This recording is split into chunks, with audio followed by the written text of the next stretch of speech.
नमस्कार, दोपहर की नंबर 1 डिबेट में आपका स्वागत है। मैं हूं आपके साथ में हिमांशु दीक्षित। उत्तर प्रदेश का सियासी पारा आज चढ़ा हुआ है और उसकी वजह है कानपुर की सीसामऊ विधानसभा सीट से समाजवादी पार्टी की उम्मीदवार नसीम सोलंकी। महिला हैं। चुनावी मौसम में नसीम सोलंकी ने मंदिर में जाकर पूजा पाठ क्या की, इस पर सियासी और मजहबी जंग छिड़ गई। कट्टरपंथी मौलानाओं को उनका मंदिर जाना और वहां भगवान शिव की आराधना करना इतना नागवार गुजरा कि उन्होंने नसीम सोलंकी के खिलाफ फतवा जारी कर दिया। लेकिन हैरानी की बात तो यह रही कि अपने नेता को मौलवियों के टारगेट पर आने के बाद भी समाजवादी पार्टी का एक भी नेता इस पर बोलने को तैयार नहीं।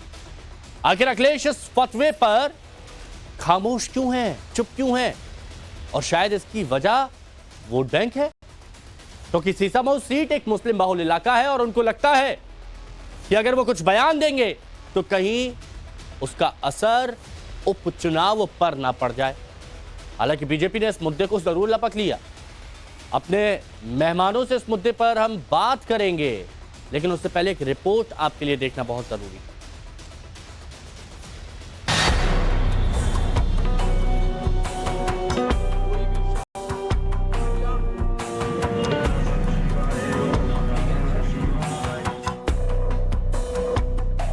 देश का सबसे बड़ा सियासी प्रदेश यानी उत्तर प्रदेश में विधानसभा की 9 सीटों पर उपचुनाव होने में अब सिर्फ 11 दिन बचे हैं। लेकिन इससे पहले सोशल मीडिया पर वायरल इस वीडियो ने पूरे सूबे का पारा चढ़ा दिया। मंदिर में पूजा कर रही है महिला है। कानपुर की सीसामऊ सीट से समाजवादी पार्टी उम्मीदवार नसीम सोलंकी। नसीम सोलंकी दिवाली की रात को अचानक कानपुर के एक प्रसिद्ध मंदिर में पूजा अर्चना करने पहुंच गई। उन्होंने शिवलिंग पर जलाभिषेक किया, दीप जलाकर पूरे विधि विधान से पूजा की और फिर जैसे ही ये वीडियो कट्टरपंथी मौलानाओं तक पहुंचा, बवाल मच गया। उम्मीदवार नसीम सोलंकी मौलवियों के निशाने पर आ गई। ऑल इंडिया मुस्लिम जमात के अध्यक्ष मौलाना मुफ्ती शहाबुद्दीन रजवी ने उनके खिलाफ फतवा जारी कर दिया और उन्हें तौबा कर फिर से कलमा पढ़ने की नसीहत दे डाली। इस्लाम में मूर्ति पूजा हराम है। कोई भी शख्स, महिला हो या पुरुष, अगर वो अपनी मर्जी से, राजी खुशी से वो पूजा अर्चना करती है, जल अभिषेक करती है, जल चढ़ाती है, तो उस पर जो है वो जानबूझ के अगर करती है तो उस पर सख्त हुक्म है। तो जिस महिला ने भी अगर अनजाने में किया है तो वो शरीयत की नज़र में वो मुजरिम है और वो शरीयत की गिरफ्त में है। उसको तौबा करना चाहिए और अपने अमल से आइंदा भविष्य में, मुस्तकबिल में कोई भी ऐसा अमल न करे जिससे उसका ईमान, उसका इस्लाम खतरे में पहुंचे। इसलिए जिस महिला ने भी ऐसा अमल किया है उसको चाहिए कि वो तौबा करे, तजदीद ईमान करे, यानी दोबारा कलमा पढ़े और भविष्य में कोई ऐसा अमल न करे जो उसके ईमान पर फर्क पड़ता हो। मौलाना मुफ्ती शहाबुद्दीन रजवी इधर फतवा जारी करते दिखे तो उधर बीजेपी को बैठे बिठाए समाजवादी पार्टी को घेरने का मौका मिल गया। बीजेपी ने इसे चुनावी ढोंग करार दिया। पूरे मुस्लिम समाज को ऐसे लोगों का बायकॉट करना चाहिए जो चुनाव जीतने के लिए, राजनीति में लाभ पाने के लिए, मुस्लिम वोट का इस्तेमाल करने के लिए इस तरह की हरकत करते हैं। उनका असली चरित्र आप देख लिए। जो इंसान अपने मजहब का नहीं हो सकता वो कैसे समाज का हो सकता है। जो आग समाजवादी पार्टी ने लगाई है, आज वो अपनी आग में खुद ही घिर गई है। कट्टरपंथ लगातार बढ़ाने का काम समाजवादी पार्टी करती रही है, मजहबी तुष्टीकरण करने का काम करती रही है। अब इरफान सोलंकी की पत्नी नसीम सोलंकी वो भगवान शिव की पूजा अर्चना करने के लिए चुनाव के वक्त पे चली गई, तो ये बात कट्टरपंथियों को अब नागवार गुजर गई है। बीजेपी सपा पर हमलावर है और उसके कई कारण हैं। एक तो यूपी में विधानसभा की 9 सीटों पर 13 तारीख को उपचुनाव होने हैं और दूसरा समाजवादी पार्टी साधु संतों के विरोध में। राम मंदिर पर अपनी आवाज तो खुलकर मुखर करती है, लेकिन जब बारी मौलवियों पर बोलने की आती है तो उन्हें फिर अपना वोट बैंक दिखाई देता है। उनके मुंह पर ताला लग जाता है और इस बार भी यही हुआ जब उनके कैंडिडेट को एक मौलाना की तरफ से चेतावनी मिली तो सपा नेताओं की तरफ से एक भी बयान नहीं आया। लेकिन हिंदुओं के मुद्दे पर बोलने का ये कभी भी मौका नहीं छोड़ते। जब प्रोग्राम दिल में ही बसते हों तो फिर नाम लेने की जरूरत क्या है?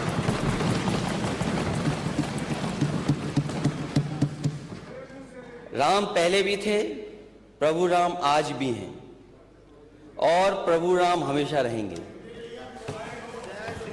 जब हम और आप नहीं थे, प्रभु राम तब भी थे, और जब हम और आप नहीं रहेंगे, प्रभु राम तब भी रहेंगे। इसलिए कहना कि आप प्रभु राम को लाए हैं, ऐसा कहकर कि आप भगवान श्री राम का अपमान तो कर ही रहे हैं, साथ ही साथ धर्म को भी अपमानित कर रहे हैं। चुनाव सिर पर है, सवाल कई हैं, लेकिन यहां मुद्दा सिर्फ वोट है। Bureau report, times now Navbharat. तो जो मेहमान जुड़े हैं उनसे हम आपको मिलवा देते, सीधे चर्चा करेंगे, कोई ज्ञान नहीं दूंगा एक्स्ट्रा। हमारे साथ में मनीष शुक्ला जी बीजेपी के प्रवक्ता जुड़े हुए हैं, हमारे साथ में आचार्य विक्रमादित्य जी धर्मगुरु जुड़े हुए हैं, सूर्य प्रकाश मैथिल साहब राजनीतिक विश्लेषक हैं, अशोक यादव जी समाजवादी पार्टी के प्रवक्ता हैं, हमारे साथ में फाजिल अहमद साहब मुस्लिम स्कॉलर हैं, और प्रेम कुमार जी वरिष्ठ पत्रकार हमारे साथ में जुड़े हुए हैं। आप सभी का बहुत बहुत स्वागत है दोपहर की नंबर 1 डिबेट में। नसीम सोलंकी जी ने जो किया सही किया, सवाल फाजिल अहमद से है मेरा, बताइए फाजिल साहब।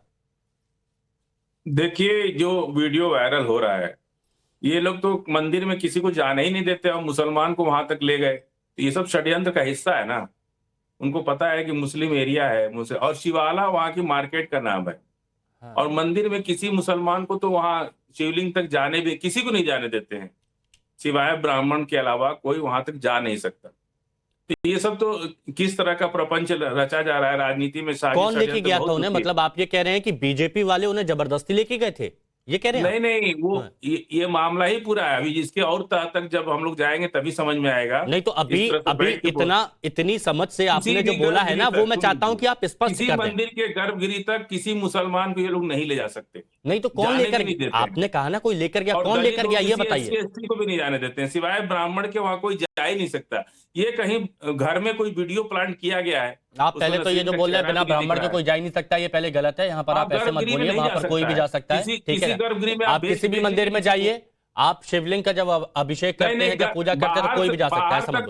मुझे ये बताइए फाजिल भाई, जल चढ़ा दें, फाजिल अहमद भाई, अलाउ करेंगे? फाजिल अहमद भाई एक बात बता दीजिए, आपने कहा कि मुझे जितना मामला समझ में आया है उन्हें यहाँ पर लेके जाया गया है, कौन लेकर गया है उन्हें, किसकी साजिश है, किसका षड्यंत्र है, ये मैं पूछ रहा हूँ आपसे। राजनीति में बहुत साजिश, बहुत षड्यंत्र, और इस तरह के षड्यंत्र बहुत होते हैं। जब कोई मुस्लिम कैंडिडेट होता है तो उसके साथ इस तरह के षड्यंत्र किए जाते हैं कि उसको बहला फुसला कर, लालच दे करके, और इस तरह का वीडियो बनवाया जाता है। अब मेरे को ये बात बताइए, अगर किसी प्रत्याशी को बहला नहीं है, अच्छा तो मतलब ये है कि नसीम सोलंकी जी मन से नहीं गई थी, नसीम सोलंकी जी मन से नहीं गई थी, मन से नहीं गई थी नसीम सोलंकी जी।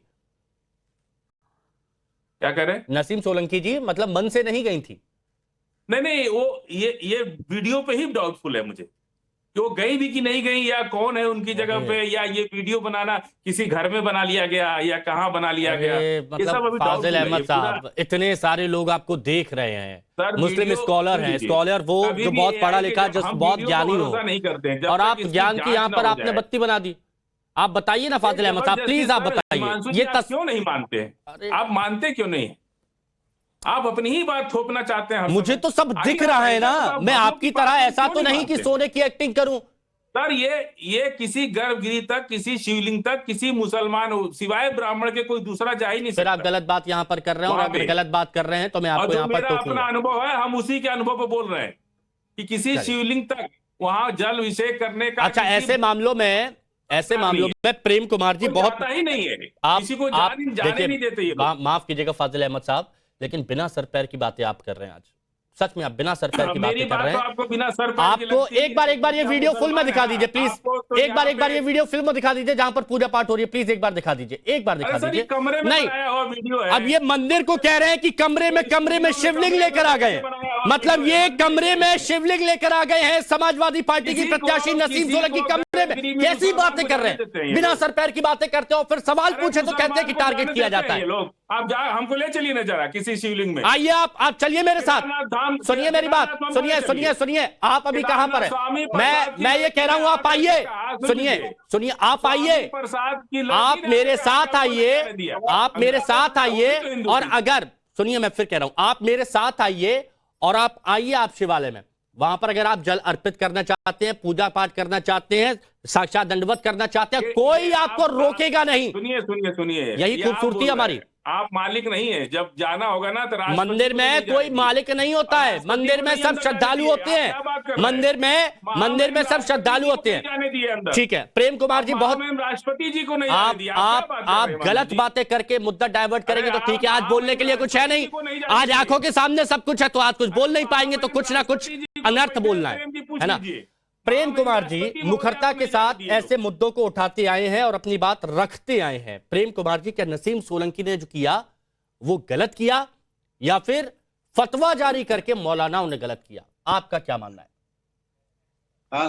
देखिए हिमांशु जी, हालांकि राजनीतिक प्रयोजन से धर्म का इस्तेमाल तो हमेशा गलत है, लेकिन एक परंपरा बन गई है कि जब कोई चुनाव प्रचार में जाता है या अपनी धार्मिक आस्था को अपनाता है लेकिन उसका प्रदर्शन करता है, वो तो गलत है। लेकिन हम यहाँ पर एक दूसरी तस्वीर है कि एक मुस्लिम प्रत्याशी पूजा कर रही है, ये तस्वीर है। और जाहिर है कि उनकी जो भावना है कि हिंदू मुस्लिम सभी धर्मों को साथ लेकर चलना चाहिए, हमें सबकी इबादत में साथ रहना चाहिए, ये उनका संदेश देने की कोशिश है। अच्छा, ये मतलब वोट बैंक से मतलब नहीं है? वोट बैंक से मतलब नहीं है, बस सबको साथ लेना है? नहीं, ये इसका मतलब ही वोट बैंक तो होता है। चुनाव के समय हो रहा है तो वोट बैंक तो है ही, इसमें तो कोई नहीं। लेकिन इस समय भी अगर ये संदेश देने की कोशिश है कि हिंदू मुसलमान सबके साथ चलना चाहिए तो ये वेलकम ये सीन है। लेकिन उसके बाद जो दूसरी तस्वीर मौलाना की आती है, जो उस पर वो एक किस्म का फतवा जारी करते हैं, ये जो धार्मिक कट्टरता है, ये धार्मिक कट्टरता दोनों तरफ से जब कभी भी दिखती है हम उसकी निंदा करते हैं, चाहे मुसलमान की तरफ से दिखे चाहे हिंदू की तरफ से दिखे।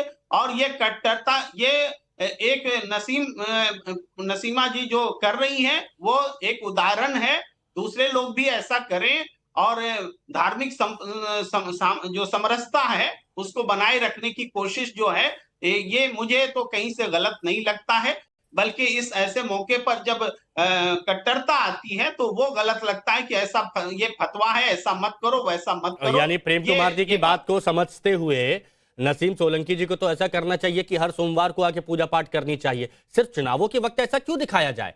अगर सबको मिलजुल कर बात करनी है, सबको मिलजुल कर लेना है तो हर सोमवार जाए वहां पूजा करें। आप मतलब ये कहना चाह रहे हैं कि सब अगर करना है तो सच्चे मन से करें। ठीक है, मनीष शुक्ला जी, ये क्यों इतना हंगामा हो रहा है? क्यों? आपको इसके पीछे की वजह क्या नजर आती है? देखिए, ये बदलते भारत की तस्वीर है। जैसा अब ये प्रभु राम का नाम लेना, शिव की आराधना करना, जिसको भी इस देश में सरवाइव करना है, अब ये मजबूरी हो गई है। और नसीम बानो मजबूरी में वहां गई हैं, उनकी कोई आस्था नहीं है। और प्रेम कुमार जी, आप उस मौलाना को क्यों खोज रहे हैं? इस टीवी चैनल पर जो मुस्लिम स्कॉलर बैठे हैं वो भी तो निंदा कर रहे हैं, वो तो मानने को भी तैयार नहीं है। बिल्कुल। देखिए, समाजवादी पार्टी ने जो आग लगाई है इस देश में, इस प्रदेश में धार्मिक कट्टरता की, आज उसमें उनकी प्रत्याशी झुलस रही हैं। जो मौलानाओं को और इस तरह के लोगों, कट्टरवादी लोगों को सर पर बैठाया समाजवादी पार्टी ने, आज वो कट्टरवादी समाजवादी पार्टी के छाती पर चढ़ गए हैं और उनके प्रत्याशी को ही कंडेम कर रहे हैं। तो खुद को आग लग गई घर के चिराग से, यही है समाजवादी पार्टी की स्थिति आज। लेकिन मैं एक बात जरूर कहना चाहूंगा कि देखिए, जिस तरीके से अभी मुस्लिम स्कॉलर बोल रहे थे, जिस तरीके से उन्होंने मानने से मना कर दिया, दरअसल असली स्थिति यही है। ये चुनाव को देखकर और ये संदेश देने की कोशिश उन्होंने जरूर की, लेकिन जो कट्टरवादी हैं इनके धर्म के, और अभी जो मुस्लिम स्कॉलर बैठे हैं उनको बता दे कि अभी 2 दिन पहले केदारनाथ जी का दर्शन करने सारा अली भी गई थी। चलिए, उनको भी कुछ फतवा जारी कर दीजिए।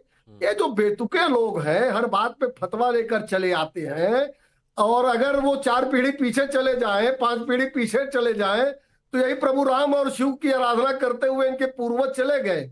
और मुझे लगता है कि ये राजनीतिक स्टंट उन्होंने भी किया, और जो विरोध हो रहा है वो समाजवादी अच्छा। पार्टी की कट्टरता को बढ़ावा देने की जो शुक्ला नीति जी, रही है इस पे और डिटेल में आता हूं, और डिटेल में आता हूं। देखिए, आपने समाजवादी पार्टी से सवाल पूछा, हालांकि मुस्लिम स्कॉलर जो है हमारे साथ फाजिल अहमद साहब जुड़े हैं ना, ये तो एक अलग ही ट्रैक पे चले गए थे। अब इनका जो अलग ट्रैक है उस ट्रैक पे भी मैं आऊंगा, उससे भी बात करूंगा। लेकिन आप ले लीजिए मेरा जवाब। नहीं, रुकिए ना, अभी और भी मेहमान है हमारे साथ में, प्लीज। हिमांशु जी आप ले लीजिए, मेरा नाम लिया उन्होंने। चलिए, मैं बीच में नहीं बोल रहा, थोड़ा सा रुक जाइएगा। अगर आप कहेंगे तो ले दूंगा। बोलिए। हाँ, बोलिए। देखिए, ये राजनीतिक जो नौटंकी हमारे देश में चलती है ना, प्रधानमंत्री को भारत का मुसलमान बहुत खराब लगता है, किसने बोला? अरब का मुसलमान अच्छा लगता है। एक बयान सुनाइए, सुनिए, एक बयान सुनाइए। अगर आप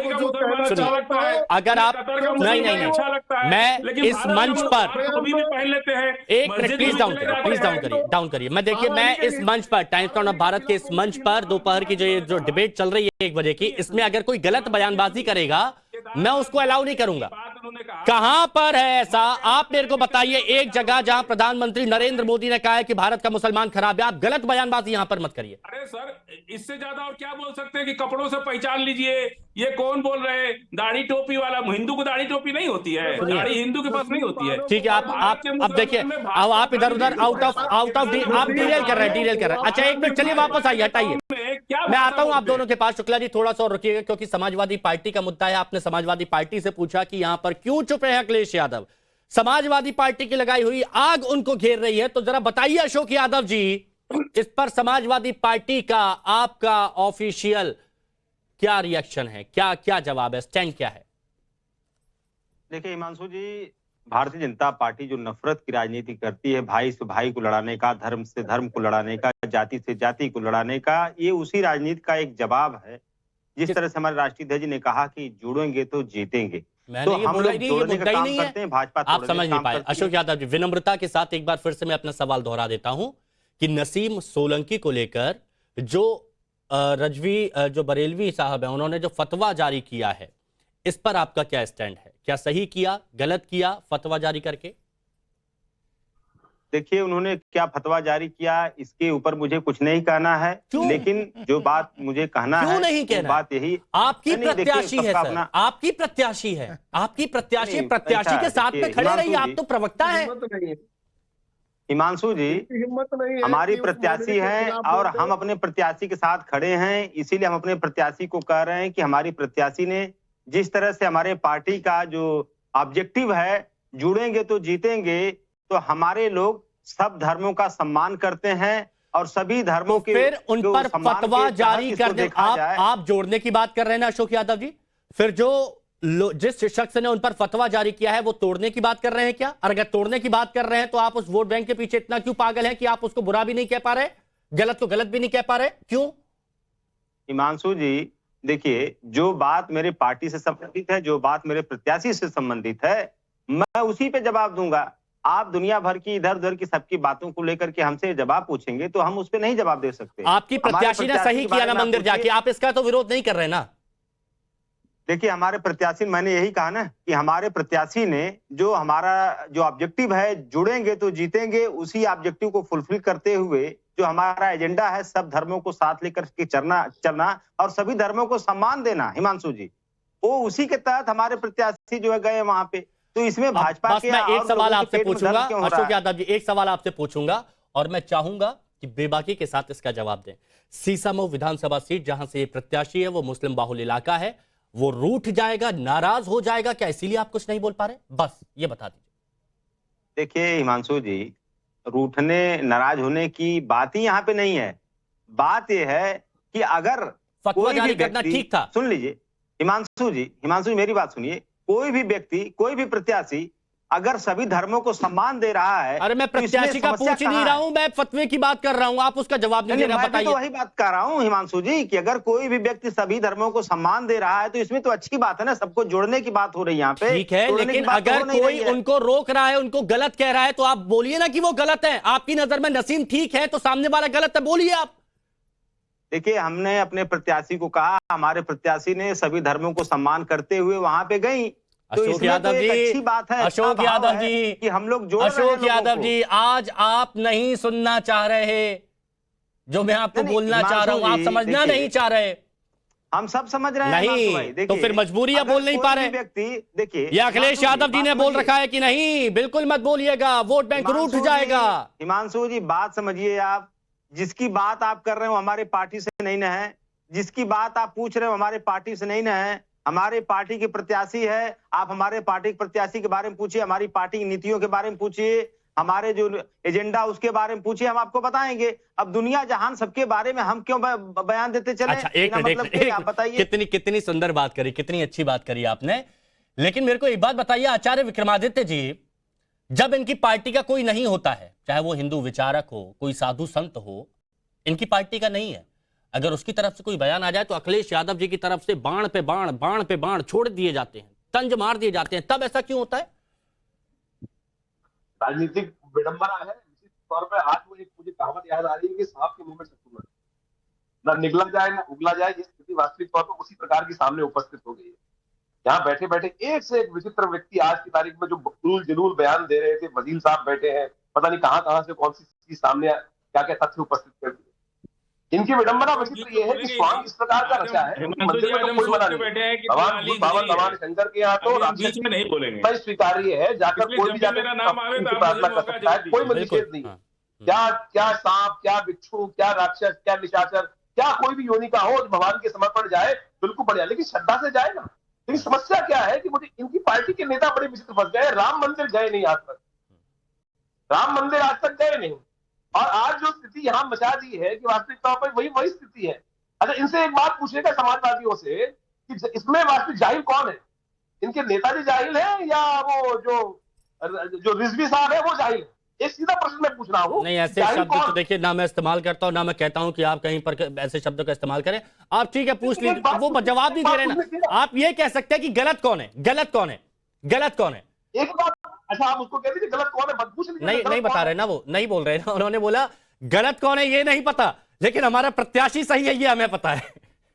तो प्रत्याशी तो वो जो ऐसे फतवे दे रहे हैं, ऐसे बयान दे रहे हैं, वो गलत है कि नहीं है? पहले सबसे पहले हम तो ये कह रहे हैं कि वो गलत है कि नहीं। कम से कम इतना तो कहती है कि ऐसे आदमी को अकल नहीं है, ऐसे आदमी को धर्म की आज्ञा नहीं है, ऐसे आदमी देश में जहर घोलते ही प्रेम घोल रहे हैं, एक कर रहे हैं, तो ऐसे लोग क्या कर रहे हैं? ठीक है सूर्य प्रकाश मैथिल जी, आप तो कई बार चर्चा में रहे हैं और आपने देखा भी है समाजवादी पार्टी का स्टैंड, समाजवादी पार्टी का स्टैंड, अखिलेश यादव जी का स्टैंड जो उनकी पार्टी का नहीं होता है उस पर भी खुलकर अपनी बात रखते हैं।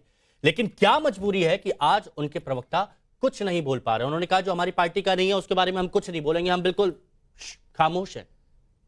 धन्यवाद हिमांशु जी, पहले तो आपको और पूरे देश को भारत माता की जय, वंदे मातरम। और आज विश्वकर्मा डे पर सभी देशवासियों को हार्दिक शुभकामनाएं।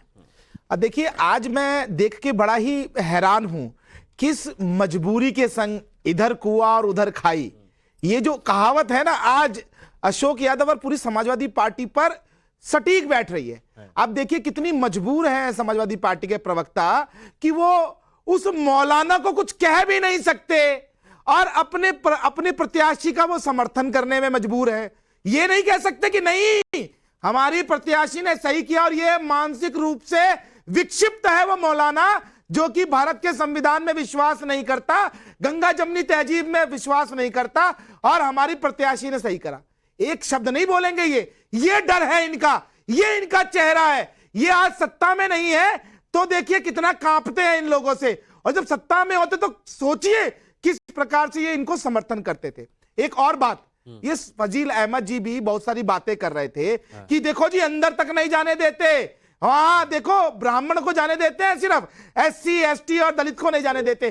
तो मैं इनको बता दूं भगवान श्री राम ने माता सबरी के बेर खाए थे झूठे, ये हमारे ग्रंथों में लिखा है। बीच में मत बोलो, बीच में मत बोलो, बीच में मत बोलो। दूसरी चीज, और भगवान निषाद राज ने तो भगवान श्री राम को गंगा जी पार सरयू जी पार कराई थी, ये तो हमारे शास्त्रों में लिखा है। और हमारे प्रधानमंत्री आदरणीय श्री नरेंद्र मोदी जी हर दलित के पैर पखारते हैं। आप देखिए ना राम मंदिर निर्माण में किस प्रकार से हमारे मजदूर दलित भाइयों का कितना सम्मान हमारे नरेंद्र मोदी जी ने किया। एक मुझे उदाहरण याद आ रहा है, क्या है ना कि जो महिलाएं होती हैं, हमारी माताएं बहनें जो होती हैं, वो श्रृंगार करती हैं, श्रृंगार करके वो बहुत ज्यादा प्रतिभावान, प्रतिष्ठित और उज्जवल दिखाई देती हैं। लेकिन कोई और यदि उनका श्रृंगार कर ले तो उसका लटके झटके कुछ ज्यादा हो जाते हैं। आज वही हाल फजील अहमद का है क्योंकि यूएई में, अरब में, वहां पर जो बड़े बड़े शेख हैं वो जय श्री राम बोलते हैं, वो मंदिर में जाते हैं, और यहाँ ये फजील अहमद की आंख पर हरा पट्टा लगा हुआ है। इनको ये नहीं दिखाई देता कि भैया कोई भी व्यक्ति मंदिर में जा सकता है, मस्जिद नहीं है वो कि जहां पर जाने के लिए आप लोगों की परमिशन चाहिए होती है। अच्छा, ठीक है। एक महत्वपूर्ण बात और, एक और बात, ये मैं पूछना चाहता हूं समाजवादी पार्टी के प्रवक्ता से कि आखिर क्या कारण है कि आज तक आप लोग मंदिर नहीं गए, आपका कोई भी प्रवक्ता मंदिर नहीं गया, आपके नेता मंदिर नहीं गए, भगवान श्री राम दरबार में नहीं गए, लेकिन चुनावों में आप लोग मंदिर जाते हैं। यही जो माननीय योगी आदित्यनाथ जी ने कहा था ना, एक रहोगे तो नेक रहोगे और बटोगे तो कटोगे। आज ये सनातन की शक्ति है कि इस प्रकार के ये जो रामद्रोही, धर्मद्रोही है, इनको भी जाकर मंदिरों में नाक रगड़नी पड़ रही है। ओके, ठीक है, ये मैं सवाल पूछूंगा, लेकिन मेरे को एक बात बताइएगा, ये बहुत जरूरी है फाजिल अहमद साहब, बस एक बात बताइएगा मेरे को, आप बस एक चीज क्लियर कर दीजिए, क्योंकि आज अशोक यादव जी भी क्लियर नहीं हो पा रहे, आप भी क्लियर नहीं हो पा रहे। बस ये मैं आपसे पूछना चाहता हूं कि नसीम जी ने गलत किया या सही किया एज अ मुस्लिम स्कॉलर, ये सवाल है आपका। देखिए इस देश में धर्म और जाति को सर चढ़ के इतना हो गया है कि यहाँ हर चीज को मंदिर मस्जिद से जोड़ा जाता है। नहीं तो दुनिया भर के नेता का काम ये नहीं है कि हमारी पर्सनल कैपेसिटी है कि हम पूजा करें कि नमाज पढ़ें, ये हमारा निजी मामला है। अगर क्या पूजा करने वाले को आप देश का प्रधानमंत्री नहीं बना सकते? मैं वो नहीं पूछ रहा हूं, मैं फाजिल अहमद साहब सुनिए, आप एज अ मुस्लिम सुनिए ना, फाजिल अहमद साहब बहुत, मैं आप घुमाएंगे, लच्छेदार बातें करेंगे, मैं बहुत कट टू कट बात करना चाहता हूं, प्लीज समझिए, प्लीज समझिए। आप मुस्लिम स्कॉलर हैं, मैं मुस्लिम स्कॉलर होने के नाते आपसे सवाल पूछ रहा हूं, क्या कोई मुस्लिम मंदिर में पूजा कर सकता है या नहीं? इस देश में जज की नियुक्ति मंदिर और मस्जिद से होगी? अरे भैया, जिस मौलाना ने प्लीज बहुत फतवा सही था कि गलत? नहीं, बहुत, एक मिनट प्लीज, फतवा दिया वो फतवा सही था कि गलत था? ये बोलो। नहीं, एक मिनट आइए विंडो प्लीज, इधर मत घुमाओ। सुनिए मेरे को फतवा सही था या करता, किस अधिकार से उस मौलाना ने फतवा दिया, ये बताओ प्लीज। ये भारत जो है, ठीक है, नहीं, सूर्यप्रकाश जी एक संविधान में हर एक नागरिक, सूर्यप्रकाश जी एक मिनट रुकिए, नहीं, फाजिल अहमद साहब सुनिए, मैं बहुत सीधे शब्दों में फिर से आपसे पूछता हूं प्लीज, क्या कोई मुस्लिम अगर मंदिर में जाके पूजा पाठ करता है तो वो गलत है? बस ये पूछ रहा हूं मैं आपसे। बिल्कुल गलत है। ठीक, मुसलमान का अपना अलग धर्म है, हिंदू का अलग धर्म है। अच्छा तो आप एक मिनट प्लीज एक मिनट, तो मतलब ये भी स्पष्ट है। अच्छा तो मेरे को एक बात बताइए, सुनिए ना, चाहे वो अजमेर शरीफ हो या फिर अलग अलग जगह है, बहुत सारे हिंदू वहां पर जाते हैं, बहुत सारे लोग हिंदू चादर चढ़ाते हैं, वो जो बड़ी कढ़ाई है उसमें दान भी करते हैं, ये सारी चीज करते हैं, तो क्या उनका वहां पर चादर चढ़ाना वो भी गलत है? वहां पर मत्था टेकना वो भी गलत है? सीधा जवाब। देखिए, सभी लोगों को अपना अधिकार है, पर्सनल कैपेसिटी पर एक मिनट अभी आप सुनिए, मतलब वहां गलत है। आपके यहाँ पर कोई आए तो आप किसी को नहीं रोकेंगे, लेकिन आपके यहाँ से कोई जाए अगर मंदिर में तो आप उससे रोकेंगे।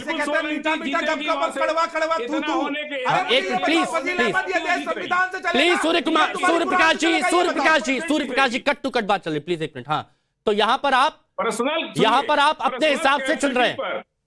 अल्लाह ताला ने कहा है आप जो करोगे आपका हिसाब खुद होगा। बस एक मिनट नहीं, प्रेम कुमार जी, मैं चाहता हूं कि वरिष्ठ पत्रकार होने के नाते, विश्लेषणकर्ता होने के नाते इस बात का विश्लेषण करें कि अगर कोई मुसलमान किसी मंदिर में जाता है तो इनकी नजर में वो गलत है, उधर फतवा जारी कर दिया जाए। बाकी अजमेर शरीफ में मैंने देखा है मुसलमानों से ज्यादा हिंदू जाते हैं चादर चढ़ाने के लिए, वो सही कैसे है? फिर अगर वो मंदिर में आपसे बात नहीं, क्या आपने अपना नाम बदलवा लिया, प्रेम कुमार करवा लिया क्या? अब रखिए, प्रेम कुमार जी प्लीज बताइए वो सही कैसे हो गया फिर?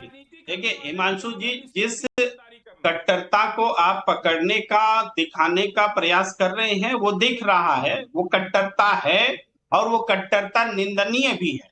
लेकिन साथ साथ आप जिस तरह से प्रश्न कर रहे हैं, हम याद दिलाना चाहते हैं कि जब हिंदू धर्म सम्मेलन में मुल्ले काटे जाएंगे का नारा दिया गया था, तो स्पेसिफिक होकर के यही सवाल पूछना था कि इसकी निंदा कीजिए, क्या वो धर्म, क्या संविधान के मैं तो कह रहा हूं, मैं प्रेम कुमार जी, मैं एक बात जरूर कहूंगा, मैं डंके की चोट पर बोलता हूं, अगर कहीं कोई गलत है तो गलत है। अगर कोई ये कहेगा कि मुल्ले काटे जाएंगे, राम राम चिल्लाएंगे, वो बहुत गलत है। लेकिन मैंने आपसे पूछा, आप पत्रकार हैं, मैंने आपसे पूछा कि अपना स्टैंड तो लीजिए कि वहां मंदिर जाना गलत है लेकिन मस्जिद जाना ठीक है। इस पे आप क्या कहेंगे? मैं तो पूरी आंसर देते हुए आ रहा हूं, आपसे प्रश्न नहीं है, मेरा तो इस पैनल में भी चर्चा हुई है, उन सब से भी प्रश्न है, जनरल लोगों से भी प्रश्न भी नहीं है, उत्तर भी है ये कि जब यहाँ तो हम कट्टरता को पकड़ रहे हैं और निंदा भी कर रहे हैं, लेकिन उस कट्टरता को क्यों नहीं पकड़ा जाता जिसमें कहा जाता है कि मुल्ले काटे जाएंगे, वो भी हिंदू धर्म सम्मेलन में। इनसे जवाब लीजिए, पूछिए, निंदा कर रही है प्रेम कुमार जी। जो मौलाना, जो कट्टरपंथी मौलाना है, उसने जो ये फतवा दिया है वो सही है कि गलत है, ये बताइए। वो फतवा सही है कि गलत है, ये बताइए आपके हिसाब से। बता चुके, वो हम बता चुके, मेरे प्रश्न का आप उत्तर देने नहीं, ये देश संविधान से चलेगा या इस प्रकार की किताबों से चलेगा, ये फतवों से चलेगा, ये बताइए ना प्रेम कुमार जी। है हिम्मत आपकी बोलने की? हिम्मत है बोलने की? अगर हिम्मत है तो बोलिए ना कि वो मौलाना गलत है। एक मिनट, बोलिए। आज ये बयान कहां से प्रेम कुमार जी ले आए, मुझे बिल्कुल समझ नहीं आ रहा, लेकिन मैं फिर बोल रहा हूं, अगर ऐसा कोई भी बयान देता है तो गलत है। लेकिन मैं नहीं था, सुनिए, बिल्कुल गलत बात नहीं मंजू जी, कभी भी हिंदुओं ने इस प्रकार का कोई बयान नहीं दिया। यदि ऐसा होता तो इस देश का विभाजन जो है वो हिंदू मुस्लिम के आधार पर हुआ। मैं ये डिबेट करा रहा हूं, मुझे सबसे बात करनी है, तो प्लीज मेरे को सबसे बात करने दीजिए। लेकिन आज मैं बहुत स्पष्ट सवाल पूछ रहा हूं, इन स्पष्ट सवालों का जवाब नहीं मिल रहा। मैंने बस इतना सा पूछा था कि वहां मंदिर जाने में दिक्कत हो जाती है, लेकिन मस्जिद जाने में अगर हिंदू जाते हैं तो वहां कोई दिक्कत नहीं। वहां पर आप नहीं बोलते कि मत आइए, वहां पर आप नहीं बोलते कि मत आइए। क्यों? क्योंकि वहां से फायदा दिख रहा है आप लोगों को। ठीक है, ये आपकी सोच हो सकती है। अच्छा, मनीष शुक्ला जी, आज बहुत स्पष्ट सवाल था। देखिए, आपने जब अपनी बात रखी उसके बाद मैं अशोक यादव जी के पास भी गया और फाजिल भाई के पास भी गया, लेकिन दोनों का जवाब टू द पॉइंट था ही नहीं, दोनों का जवाब मुद्दों का था ही नहीं, जवाब तो था ही नहीं, उल्टा डाइवर्ट किया जा रहा था। क्यों? देखिए हिमांशु जी, इस देश का सबसे ज्यादा नुकसान फ्रॉड सेक्युलरिज्म ने किया। प्रेम कुमार जी ने ये नारा कहां से उठाया ये नहीं बताएंगे, बिल्कुल, लेकिन सरतन से जुदा का नारा लगा के उदयपुर से लेके और महाराष्ट्र तक गर्दन काट दी गई। इसका एग्जाम्पल भूल जाते हैं। दरअसल बीच में मत बोलिए, ये एकदम गलत है। बीच में मत बोलिए, बीच में मत बोलिए, चुप हो जाइए, शर्म नहीं आती, चुप हो जाइए, बीच में मत बोलिए, बीच में मत बोलिए। सरतन से जुदा नारा भूल जाते हो।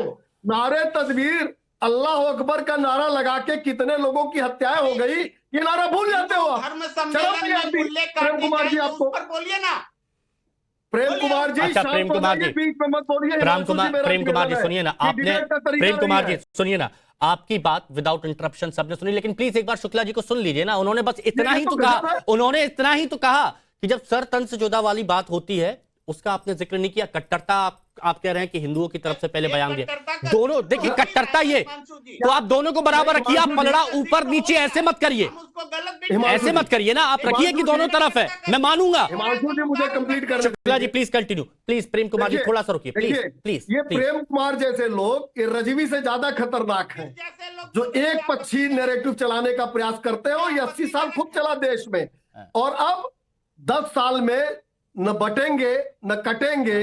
जब ये नारा बुलंद हुआ तो इन लोगों के पेट में मरोड़े उठ रही है, और उसी नारे का परिणाम है कि अखिलेश यादव को रोज सुबह उठकर ट्विटर की चिड़िया उड़ानी पड़ती है, रोज उस नारे की एक काट खोजनी पड़ती है, क्योंकि सबको पता चल गया है कि बिना प्रभु राम का नाम लिए, बिना शिव की आराधना किए अब देश में गुजारा होने वाला नहीं है। ये हमारे देश के वोटरों की ताकत है, जिसके नाते से उस मुस्लिम प्रत्याशी को, समाजवादी पार्टी के प्रत्याशी को शिवालय जाना पड़ा, वोट की लालच में जाना पड़ा, और ये रजवी जैसे लोगों को, कट्टरपंथी जैसे, और मैं कह रहा हूं कि अगर आपको सबको जोड़ने की बात करनी है, आपको सबको एकजुटता की बात करनी है, अगर आपको सबको जोड़ने की बात करनी है, अगर आपको सबकी एकजुटता की बात करनी है, तो सिर्फ चुनावों के वक्त मत जाइए, आप जाइए हर सोमवार जाइए, है ना। हम बाकी लोग भी जाते हैं, गुरुवार को चादर चढ़ाने जाते हैं, अलग अलग वक्त पर जाते हैं, शुक्रवार को जाते हैं, अगरबत्ती लगाने जाते हैं, हर कोई जाता है।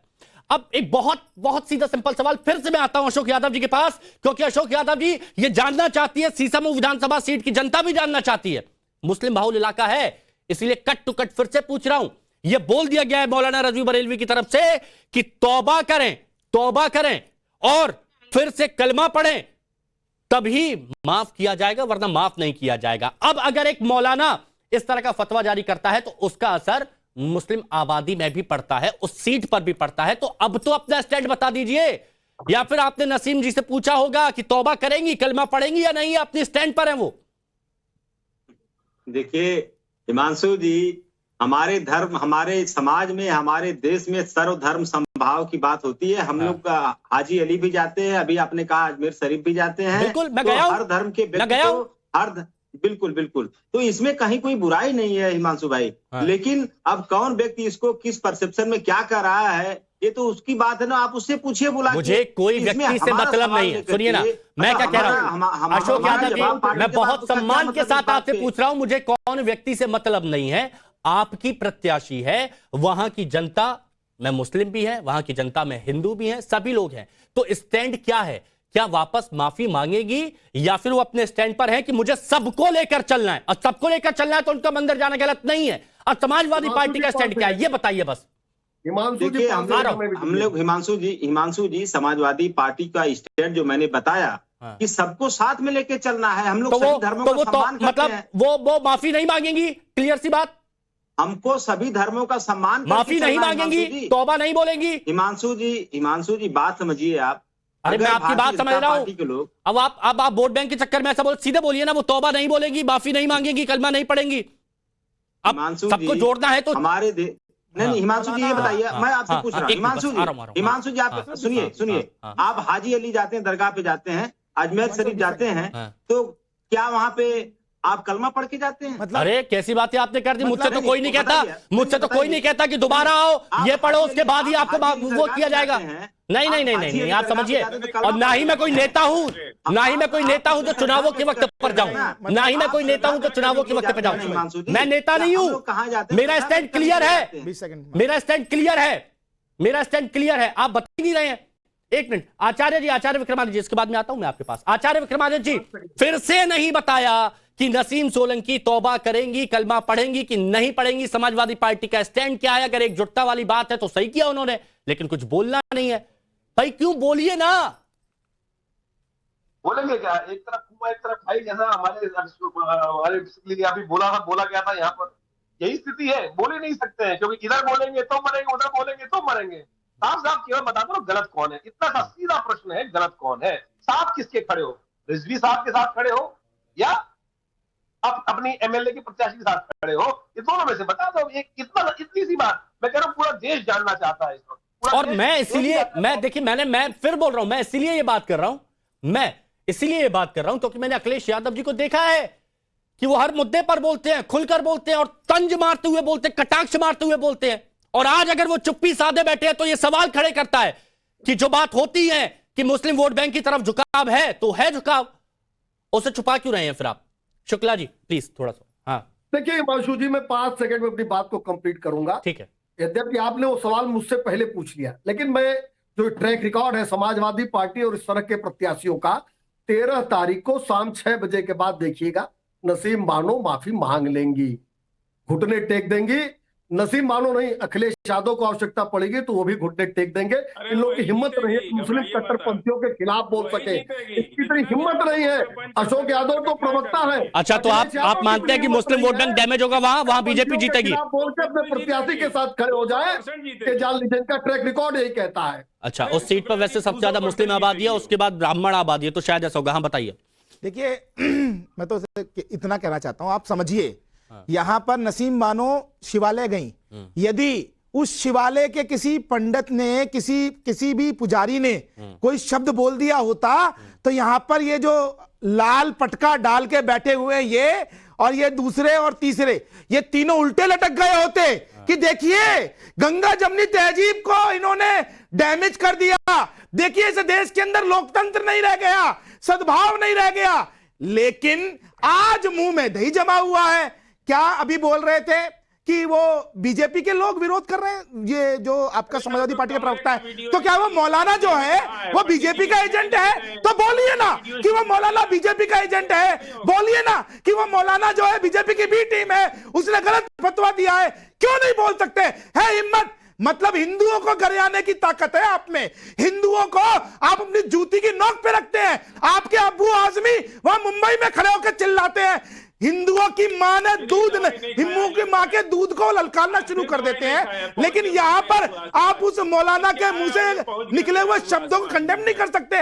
और ये जलील अहमद जो है ना, ये यहाँ पर ISIS का एजेंट है हिंदुस्तान में, ये PFI का एजेंट है, ये आतंकवादियों का सहायक करता है, ये स्लीपर सेल है, ये यहाँ बैठकर केवल और केवल आतंकवाद और कट्टरपंथियों का समर्थन करता है। मैं इससे पूछता हूं, अगर तुम इतने बड़े मुसलमान हो, एक मिनट, तुम इतने बड़े मुसलमान हो, तो वो दुबई के अंदर जो शेख खड़े होकर दुबई का अमीर जय श्री राम बोलता है, उसके खिलाफ बोल के दिखाओ ना, हिम्मत है तो बोल के दिखाओ, उसके खिलाफ फतवा दे के दिखाओ ना, है हिम्मत? ठीक है, पूछ लेते हैं। हाँ, फाजिल अहमद साहब पूछिए। धर्म होता है, राजधर्म से बड़ा कोई धर्म नहीं है। किससे? उसके खिलाफ पूछे। हाँ, राजधर्म सबसे बड़ा धर्म है। राजधर्म उसको पर्सनल कैपेसिटी कौन सा धर्म मानता है, ये तो कभी आना ही नहीं चाहिए। अच्छा, ठीक है, तो मतलब नसीम सोलंकी ने गलत नहीं किया ना फिर? राजधर्म उन्होंने, अरे वो तो राजधर्म में कहा, वो कहा किसी के घर में। अब अकलाने क्यों लगे? अब क्यों शब्द नहीं निकल रहे? इनसे पूछिए ना, ये फतवा नसीम सिद्दीकी के खिलाफ दिया है, सोलंकी के खिलाफ। वो जो मुझे ये बताइए, अगर सुनिए मेरी बात सुनिए, अगर वो वहां से लगातार चुनते आ रहे हैं, तो वहां पर ब्राह्मण भी है, वहां पर मुसलमान भी है, अगर वो मंदिर जा रहे हैं तो गलत है क्या? बस बताइए। पर्सनल कैपेसिटी पे धर्म हमारी निजी चीज है। अच्छा, उसको अगर कोई इस्लाम तो से आपको किसने अधिकार दिया कि आप फतवा जारी करेंगे? लेकिन ये जो बात आप लोग करते हैं कि मस्जिद और मंदिर, अरे फजील अहमद, ये देश संविधान से चलेगा? अच्छा, या आपकी किताब से चलेगा? सुनिए, एक बात, वक्त की कमी है, लेकिन मैं फाजिल अहमद साहब आपसे कहना चाहता हूं, आपने कहा ना कि मंदिरों में सिर्फ ब्राह्मण को इजाजत है, मैं कहता हूं कि आप मेरे साथ चलिए, इस देश के किसी भी मंदिर, सुनिए, आप चलिए मेरे साथ में, चलिए, आपके हाथों से मैं जलाभिषेक भी करवाऊंगा, आपके हाथों से मैं रुद्राभिषेक भी करवाऊंगा, और आप चाहे तो नमन भी कर लीजिएगा, साक्षात दंडवत कर लीजिएगा, हाथ जोड़ लीजिएगा, घर वापसी कर लेना, आपको कोई नहीं रोकेगा, हाथ जोड़ के नतमस्तक हो जाइएगा, कोई नहीं रोकेगा। घर वापसी कर लेना। चलिए, बहुत बहुत शुक्रिया आप सभी का हमारे साथ जुड़ने